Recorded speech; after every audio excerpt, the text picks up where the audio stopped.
Dear students, today we discuss about how to write a letter. ছাত্ৰ-ছাত্ৰীসকল, আজি আমি চিঠি কেনেকৈ লিখিব লাগে তাৰ বিষয়ে আলোচনা কৰিম। What is a letter? A letter is a written message that can be handwritten or printed on paper. It is usually sent to the recipient via mail or post in an envelope, although this is not a requirement as such. চিঠি হৈছে হাতেৰে লিখি বা কাগজত print কৰি এজনে আন এজনলৈ প্ৰেৰণ কৰা এটা লিখিত বাৰ্তা। চিঠি সাধাৰণতে প্ৰেৰণ কৰা ব্যক্তিজনলৈ ইমেইলৰ জৰিয়তে নতুবা ডাকঘৰৰ জৰিয়তে প্ৰেৰণ কৰা হয়। বৰ্তমান মেছেজ প্ৰেৰণ কৰিবলৈ মডাৰ্ণ টেকন'লজিয়ে আমাক বহুতো মাধ্যমৰ সুবিধা আগবঢ়াইছে, যেনে মোবাইলৰ জৰিয়তে হোৱাটছআপ, ইমেইল, টেলিগ্ৰাম আদি বিভিন্ন মাধ্যমেৰে মেছেজ পঠাব পাৰি। কিন্তু এইবোৰ অহাৰ আগতে চিঠিয়েই একমাত্ৰ মাধ্যম আছিল। এখন চিঠি এজনে পাবলৈও বহুদিন বাট চাব লগা হৈছিল। সুন্দৰকৈ চিঠি লিখিব পৰাটো এটা কলা। বৰ্তমান সময়তো ব্যৱসায় সংক্ৰান্ত, কাৰ্যালয় সম্পৰ্কীয়, চাকৰি সংক্ৰান্ত চিঠিৰ ব্যৱহাৰ চলিয়েই আছে। মানুহে যে চিঠি লিখে বা চিঠিৰ জৰিয়তে ভাৱৰ আদান প্ৰদান কৰে, ইয়াৰনো প্ৰয়োজনীয়তা কি? আমি এই বিষয়ে জানো আহাচোন। Basic requirements of letter writing. Human beings verbally communicate and have social interactions. মানুহে মৌখিকভাৱে বা ইজনে সিজনৰ লগত কথা পাতি পৰস্পৰৰ লগত সম্পৰ্ক ৰাখে। They need to share ideas with each other in personal or business relationship. দ্বিতীয়তে, মানুহে ব্যক্তিগত নাইবা ব্যৱসায় সংক্ৰান্ত কথাবোৰ পৰস্পৰৰ মাজত ভগাই লয়। The correct method of communication helps convey the ideas in an effective manner.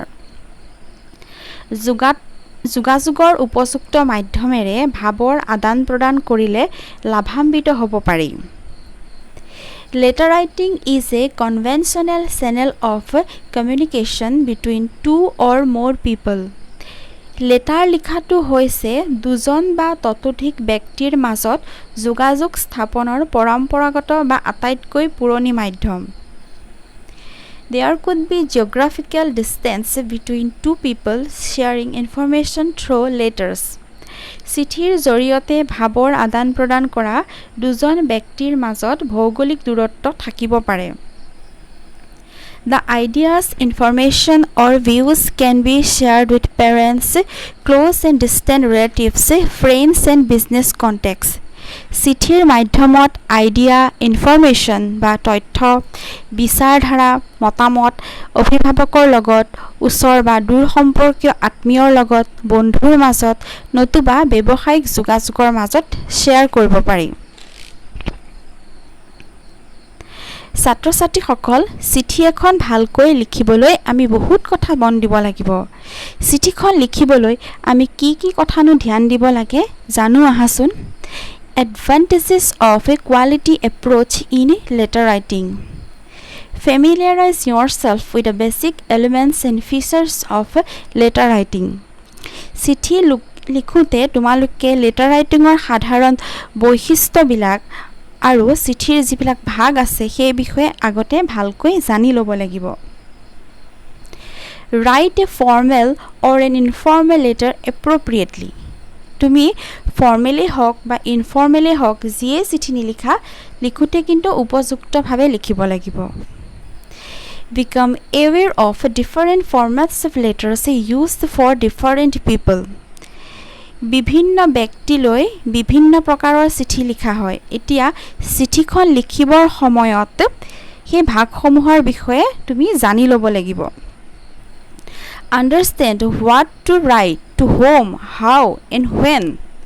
চিঠিখন লিখোঁতে তুমি কালৈ লিখিছা, কি লিখিছা, কেনেধৰণৰ কথা লিখিছা বা কেতিয়া লিখিছা, আগতে ভালকৈ জানি ল'ব লাগিব। Make your letter writing effective, efficient and convincing. তুমি যিখন চিঠি লিখিছা সেই চিঠিখন পঢ়োঁতাজনে ভাল পাব লাগিব, তেতিয়াহে তোমাৰ কথাখিনি সেই মানুহজনে মানি ল'ব, বা তোমাৰ যদি তুমি ছুটি বিচাৰি দৰখাস্ত দিছা তেতিয়াহ'লে সেই ছুটি তেতিয়াহে মঞ্জুৰ কৰিব। চিঠি কিয় লিখা হয় সেয়াটো তোমালোকে এতিয়া গম পালা। এতিয়া আমি জানিম চিঠি কেই প্ৰকাৰৰ। Letters are of two types. One is formal letters, another is informal letters. ব্যৱসায় সংক্ৰান্তত বা অফিচিয়েল কামত, চাকৰি বিচাৰি, ট্ৰেন্সফাৰ বিচাৰি বা বাতৰি কাকতলৈ আমি যিবোৰ চিঠি লিখোঁ সেইবোৰ হৈছে ফৰ্মেল লেটাৰ। তাৰপিছত ব্যক্তিগত ভাৱৰ আদান প্ৰদানত আমি ইনফৰ্মেল লেটাৰ লিখোঁ, যেনে ধৰা বন্ধুৰ লগত, আত্মীয়ৰ লগত বা সম্পৰ্কীয় মানুহৰ লগত আমি ইনফৰ্মেল কথা বতৰা পাতোঁ, সেইকাৰণে আমি ইনফৰ্মেল লেটাৰ লিখোঁ। এবাৰ আহিল features of a formal letters. এখন ফৰ্মেল লেটাৰত কি কি থাকে? প্ৰথমে থাকে recipient. The recipient may not be known to the writer. No' personal or family contacts. যিজন ব্যক্তিলৈ চিঠিখন লিখা হয় তেওঁৰ লগত লিখোঁতাজনৰ কোনো ব্যক্তিগত বা পৰিয়ালৰ সম্পৰ্ক নাথাকে, সেই মানুহজনক চিঠিৰ লেখকে চিনি নাপায়। Style, structure and word choice. The style, structure and word choice must be formal. For example, formal contacts with the government or business related people. Formal লেটাৰৰ শৈলী, বাক্য গাঁথনি আৰু শব্দৰ বাছনি একেবাৰে ফৰ্মেল হয়। ইয়াতে কোনো ধৰণৰ ব্যক্তিগত কথা লিখিব নালাগে। যদি ধৰা চৰকাৰী কামত চিঠিখন লিখা হৈছে তেনে সেই চৰকাৰী কথা লিখিব লাগিব, যদি ব্যৱসায়ৰ কাৰণে লিখা হৈছে তেনে সেই ব্যৱসায়ৰ কাৰণে লিখিব লাগিব। Another name is official letter. Formal লেটাৰক আকৌ অফিচিয়েল লেটাৰ বুলিও কোৱা হয়। Features of a informal letter.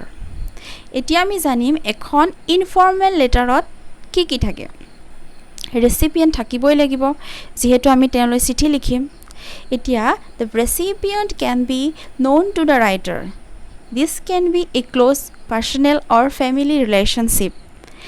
যিজন ব্যক্তিলৈ চিঠিখন লিখা হয় সেইজন লিখোঁতাজনৰ চিনাকি হয় আৰু তেওঁৰ লগ হয়, সম্পৰ্কীয় হয় বা বন্ধু হয়।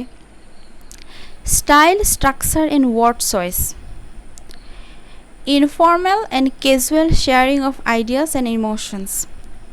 ইনফৰ্মেল লেটাৰ লিখোঁতে মনলৈ অহা সকলো ধৰণৰ কথা সাধাৰণভাৱে লিখি পেলাব পাৰি। ইয়াতে ভাৱৰ আদান প্ৰদানত কোনো ধৰণৰ বাধা নাই। Another name is personal letter.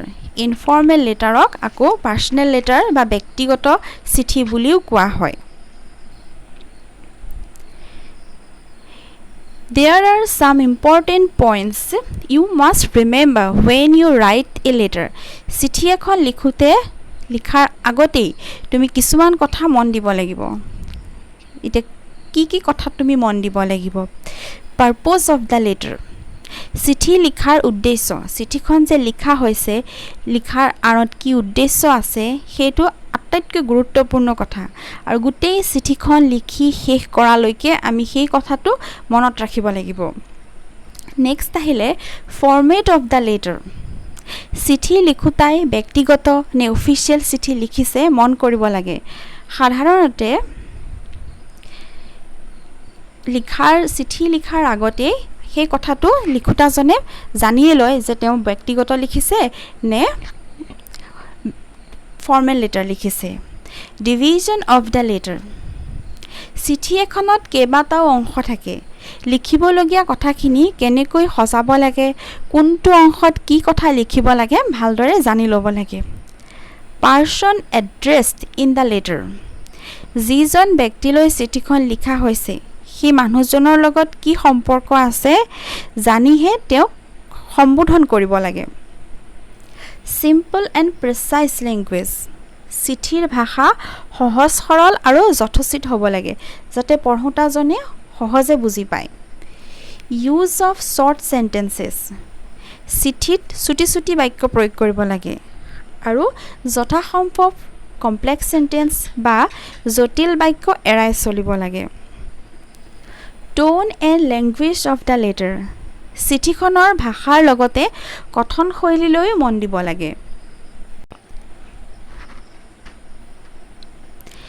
এতিয়া আমি চিঠি এখনত কি ভাগ থাকে বা কি অংশ থাকে সেই বিষয়ে শিকিম আৰু এই কথাখিনি আটাইতকৈ ইম্পৰ্টেণ্ট কথা চিঠি লিখাৰ আগতে এইখিনি কথা তোমালোকে জানিবই লাগিব conventions of letter writing first is heading হেডিংটো হৈছে চিঠিৰ আৰম্ভণিতে থকা বাওঁফালৰ অংশটো য'ত যিজন মানুহলৈ চিঠিখন লিখা হৈছে তেওঁৰ নাম ঠিকনা ফোন নম্বৰ ইমেইল আইডি আদি লিখা থাকে next is subject of the letter চিঠিখন লিখাৰ উদ্দেশ্য বা কাৰণটো এইখিনিতে লিখিব লাগে নেক্সট গ্ৰিটিং অৰ চেলুটেশ্যন সম্বোধন কৰি যিজন ব্যক্তিলৈ চিঠিখন লিখা হৈছে তেওঁক অভিবাদন জনাব লাগে next past reference of any letter formal letter হ'লে লিখোঁতাই যদি আগতেও চিঠি পঠাইছিল তেনেহ'লে সেই কথাৰ বা চিঠিৰ ৰেফাৰেন্স দিব লাগে বডি অফ দ্য লেটাৰ ইয়াত সকলোখিনি কথা চমুকৈ আৰু সৰল বাক্যৰ জৰিয়তে লিখিব লাগে মন কৰিব লাগে যাতে এই কথাখিনি পঢ়োঁতাজন ইনফ্লুৱেঞ্চ হ'ব পাৰে নেক্সট ছাবস্ক্ৰিপশ্যন অৰ কৰ্চিয়াছ লিভ টেকিং যদিহে ছুটি বিচাৰিব লগা হয় বা কিবা বিচাৰি আৰ্জি দিয়া হৈছে সেই কথাখিনি এইখিনিতে সামৰণিত মানে বিনম্ৰভাৱে লিখিব লাগে next name or signature of the sender চিঠিখন সম্পূৰ্ণকৈ লিখি শেষ হ'ল ইয়াৰ পিছত কি হ'ব পুনৰ অভিবাদন জনাই সামৰণিত নিজৰ নাম বা চহী মাৰিব লাগে এইখিনিতে আমাৰ আচলতে লেটাৰখন শেষ লেটাৰখন লিখাৰ পিছত কি হ'ব আমি এনভেলপত ভৰাই পেলাই পঠাব লাগিব তাতে কি থাকিব ছাবস্ক্ৰিপশ্যন অফ দ্য এনভেলপ ইয়াৰ পিছত চিঠিখন যালৈ আমি পঠাম